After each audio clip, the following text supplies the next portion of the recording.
আমি শুভঙ্কর চলে এসেছি আপনাদের সামনে আজকে একটি নতুন বিষয় নিয়ে। আজকের বিষয়টি বন্ধুরা খুবই ইন্টারেস্টিং হতে চলেছে, কারণ আমি একটা বিষয় নিয়ে আপনাদের সঙ্গে কথা বলবো যে বিষয়টা আপনারা হয়তো এইভাবে ভেবে দেখেননি। বিষয়টা কি হতে চলেছে। আপনারা সকলেই জানেন যে পেহেলগাঁওতে যে পাকিস্তানি জঙ্গি সন্ত্রাসবাদী এবং তার সঙ্গে ভারতেরই কিছু জেহাদি তাদেরকে সাপোর্ট করেছিল এবং ওখানে যে বেছে বেছে হিন্দুদেরকে হত্যা করা হয়েছিল, সেই বিষয়টা আপনারা সকলেই জানেন। এবং তারপরে যখন আমাদের দেশ পাকিস্তানে স্ট্রাইক করে, তখন আমাদের দেশেরই বামপন্থীরা রাস্তায় নেমে যায়। তারা রাস্তায় মিছিল করতে নেমে যায় কী কারণে? তারা রাস্তায় মিছিল করতে নেমে যায় যুদ্ধ নয় শান্তি চাই এই স্লোগান দিয়ে। বিষয়টা ভালো করে বুঝুন, তাদের স্লোগানটা কিন্তু ছিল যুদ্ধ নয় শান্তি চাই। তারা কিন্তু ভারতের পক্ষে যে স্ট্যান্ড নিচ্ছে বা পাকিস্তানের পক্ষে স্ট্যান্ড নিচ্ছে এরকম নয় বিষয়টা। তাদের বক্তব্য যুদ্ধ নয় শান্তি চাই, যুদ্ধ বন্ধ করতে হবে, কারণ যেহেতু পাকিস্তানের প্রচুর ক্ষয়ক্ষতি হয়েছে। যাই হোক, সেই বিষয়টা পরে আসছি, পরে আপনাদেরকে আরও ডিটেলসে বলবো তখন আপনারা এই বিষয়টা ভালো করে বুঝতে পারবেন। এইবার বিষয়টা ভাবুন, যখন ইসরায়েলের সঙ্গে প্যালেস্তাইন বা গাজার যখন যুদ্ধ হয়, তখন কিন্তু এই বামপন্থীদের মুখে আপনারা কোনো দিনের জন্য শুনবেন না যে যুদ্ধ নয় শান্তি চাই। তাদের তখন পুরোপুরি স্ট্যান্ড ক্লিয়ার, তারা প্যালেস্তাইনের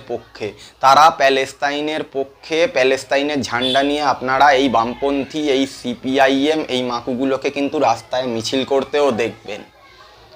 এছাড়াও যখন আপনার ভিয়েতনাম বা ভিয়েতনাম এবং আমেরিকার যখন যুদ্ধ হয়েছিল, সেটা অনেক আগের কথা, সেই সময় পর্যন্ত কিন্তু এই বামপন্থীদের স্ট্যান্ড ক্লিয়ার ছিল। তারা ভিয়েতনামের পক্ষে ছিল, আমেরিকার বিপক্ষে ছিল। তারা কিন্তু সেই সময় একবারের জন্যও যুদ্ধ নয় শান্তি চাই বলেনি। তারা তখন বরাবরই স্ট্যান্ড ক্লিয়ার করে এসেছিল এই সিপিআইএম, যে তারা ভিয়েতনামের পক্ষে। এমনকি সেই সময় তো তারা একটা স্লোগানও বার করে দিয়েছিল। সেই স্লোগানটা তখন প্রত্যেক বামপন্থীর মুখে মুখে ঘুরতো। তাদের একটা তখনকার স্লোগান ছিল যে ভুলতে পারি বাবার নাম, ভুলবো না কো ভিয়েতনাম। তার মানে ভাবুন, যে বামপন্থীরা নিজেদের বাবার নাম ভুলে যেতে পারে, অথচ ভিয়েতনামকে ভুলবে না। স্লোগানটা মনে রাখবেন, ভুলতে পারি বাবার নাম, ভুলবো না কো ভিয়েতনাম। এই ছিল বামপন্থীদের তখনকার স্লোগান। অথচ ভাবুন, এরা যখন সবসময় যারা অত্যাচার করছে তাদের বিরুদ্ধে এরা কথা বলে, এরা নিজেরাই বলে থাকে যে আমরা অত্যাচারিতর হয়ে কথা বলি, আর যারা অত্যাচার করে তাদের বিরুদ্ধে কথা বলি। তাহলে পাকিস্তান যখন এইভাবে জঙ্গি পাঠিয়ে যখন দেশের মধ্যে হত্যালীলা চালাচ্ছে, তখন এরা কেন ভারতের পক্ষে স্ট্যান্ড নিতে পারছে না? এরা তো একবারও ভারতের পক্ষে স্ট্যান্ড নিয়ে তো মিছিল করতে পারেনি। তখন কিন্তু এরা যুদ্ধ নয় শান্তি চাইয়ের বার্তা দিচ্ছে, কারণ তখন এদের কাকা পাকিস্তানিরা যখন মারা যাচ্ছে, যখন পাকিস্তানের সব এয়ারবেস ভেঙে দেওয়া হচ্ছে, পাকিস্তানের যখন প্রভূত ক্ষয়ক্ষতি হচ্ছে, তখন কিন্তু এরা একবারের জন্য এদের স্ট্যান্ড ক্লিয়ার করলো না যে এরা ভারতের পক্ষে। তখন এরা হয়ে গেল যুদ্ধ নয় শান্তি চাই। মানে বুঝতে পারছেন এই বামপন্থীদের দ্বিচারিতাটা কি?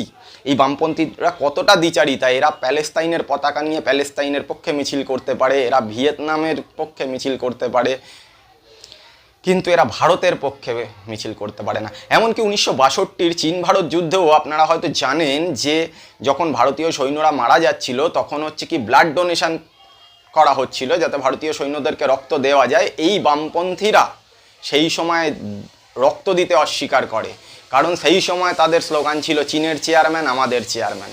মানে ভারতের সবসময় এরা বিপক্ষে কথা বলে এই বামপন্থীরা, কারণ পাকিস্তান ভারতের যুদ্ধে তো ডাইরেক্ট এরা ভারতের বিরোধিতা করতে পারছে না, কারণ পশ্চিমবঙ্গের মাটি থেকে এরা রাজনৈতিকভাবে লাথি খেয়ে সমূলে উৎখাত হয়ে যাওয়ার গেছে সরকার থেকে।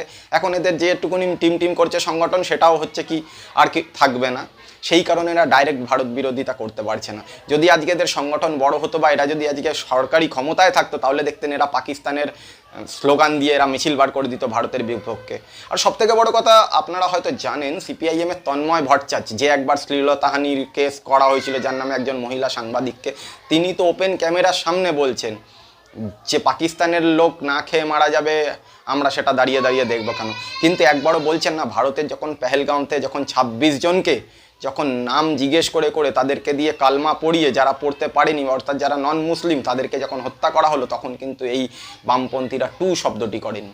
শুধু ভারতে বলে কেন, আজকে যে এই প্যালেস্তাইন করে এই বামপন্থীরা চিৎকার করছে, ভাবুন তো যখন ইসরায়েলে একটা মিউজিক কনসার্ট চলছিল, সেই কনসার্টের মধ্যে যখন হামাস জঙ্গিরা ঢুকে গিয়ে সেখান থেকে প্রায় 250 জনকে হত্যা করলো এবং প্রায় 150-র ওপরে লোককে যখন ওখান থেকে ওরা পণবন্দি করে নিয়ে চলে গেল, তখনও কিন্তু এই বামপন্থীদের মুখ থেকে আপনারা একটাও আওয়াজ শোনেননি যে ইসরায়েলের মধ্যে ঢুকে এইভাবে নিরীহ মানুষ যারা কনসার্টে, মিউজিক কনসার্টে গান শুনতে গেছিলো তাদেরকে এইভাবে হত্যা করা হলো কেন? আর হামাস যে নৃশংস অত্যাচার করেছে, একটা বাচ্চা মেয়েকে কিভাবে মেরেছে আপনাদেরকে গল্পটা বলি শুনুন। একটা মা এবং তার একটি বাচ্চা মেয়ে দুজনকেই কিডন্যাপ করেছিল এই হামাস জঙ্গিরা। তো মাটাকে 1 সপ্তাহের উপরে না খাইয়ে রেখেছিল। তো মাটা খুব ক্ষুধার্ত ছিল এবং মাটা খেতে চাইছিল, যেহেতু 1 সপ্তাহ তাকে যদি না খেতে দিয়ে রেখেছে, এবং হঠাৎ করে দেখলো 1 সপ্তাহ বাদে তাকে মাংস ভাত খেতে দেওয়া হলো ওই মাটিকে। এবং মানে ক্ষুধার্ত পেটে যখন সেই মাটি যখন খাচ্ছিল, তখন তাকে জানানো হলো যে এই মাংসটা তার মেয়েকে কেটেই রান্না করে সেই মাংসটা রান্না করা হয়েছে। মানে ভাবুন হামাস কতটা নৃশংসভাবে ইহুদিদেরকে হত্যা করছে বা ইসরায়েলিদেরকে হত্যা করছে। আর ইসরায়েল যখন পাল্টা অ্যাটাক করে তখন এই বামপন্থীদের তখন চোখের জল আর থামে না। এবং এই সুদূর গাজা, সুদূর প্যালেস্তাইন, মানে আমাদের ভারতবর্ষ থেকে কয়েক হাজার কিলোমিটার দূরে কোথায় এই জেহাদির বাচ্চারা মারা যাচ্ছে, তার জন্য এদের কান্নায় বুক ভেঙে যায়। অথচ আমাদের প্রতিবেশী দেশ বাংলাদেশে যে দিনের পর দিন হিন্দু অত্যাচারিত হচ্ছে, তার বিরুদ্ধে এদের মুখে কোনো কথা নেই। এদেরকে এই বিষয়ে কোনো কথা জিজ্ঞেস করুন, তখনই এদের মুখে একটাই কথা, আরে আমাদের তো বাংলাদেশে তো আছে কমিউনিস্ট পার্টি অফ বাংলাদেশ, তারা ওখানে লড়ছে। আরে ভাই, ওখানে যখন কমিউনিস্ট পার্টি অফ বাংলাদেশ লড়ছে, তাহলে প্যালেস্তাইনেরটা কেন? তাহলে এখানকার পশ্চিমবঙ্গের বামপন্থীরা তোরা লড়ছিস, তাহলে ওটাও প্যালেস্তাইনের কমিউনিস্ট পার্টিকে লড়তে দে না। এটা বলবেন, ওদের কাছে কোনো উত্তর থাকবেন না। তো সেই কারণে বন্ধুরা বলতে চাইছি, এই সিপিআইএম বা এই কমিউনিস্ট নামক এই রোগটাকে আমাদের পশ্চিমবঙ্গ থেকে নির্মূল করতে হবে। আর এই যে আজকে এরা ধর্ষণ নিয়ে এত চিৎকার করছে, আপনারা জানেন এই জ্যোতি বসু যে টাইমে ক্ষমতায় ছিল বা সরকারে ছিল বা মুখ্যমন্ত্রী ছিল, সেই টাইমে ধানতলা বানতলার মতন ধর্ষণকাণ্ড বা গণধর্ষণকাণ্ড ঘটেছিল। তখন জ্যোতি বসুকে যখন প্রশ্ন করা হয়েছিল, তখন জ্যোতি বসুর উত্তর ছিল, এত বড় রাজ্যে এরকম 2-1টা ছোট ছোট ধর্ষণের মতন ঘটনা ঘটতেই পারে। তার মানে আজকে এদের মুখে এই ধর্ষণ নিয়ে কোনো কথা বললে মানায় বন্ধুরা? তো সেই কারণে বলছি বন্ধুরা, এই সিপিআইএম বা ওই কমিউনিস্টটা হচ্ছে একটা বিষ বৃক্ষের মতন। এই বিষ বৃক্ষকে ভারতবর্ষ তথা পশ্চিমবঙ্গের মাটি থেকে উৎখাত করতে হবে এবং আমাদের যে হিন্দু সংস্কৃতি, আমাদের যে সভ্যতা, এই সভ্যতা বা এই কালচার ফিরিয়ে আনতে হবে। কারণ 34 বছরে বাম আমল এবং তার পরবর্তী এই তৃণমূল সরকারের আমলে আমরা আমাদের সভ্যতা সংস্কৃতি থেকে অনেক পিছিয়ে পড়েছি বন্ধুরা। এই বলে আজকে আমি আমার ভিডিওটা শেষ করছি। ভিডিওটি ভালো লাগলে লাইক এবং শেয়ার করবেন এবং তথ্যগুলি আরও অন্যদেরকে জানার সুযোগ করে দেবেন। এই বলে শেষ করছি বন্ধুরা। জয় শ্রীরাম।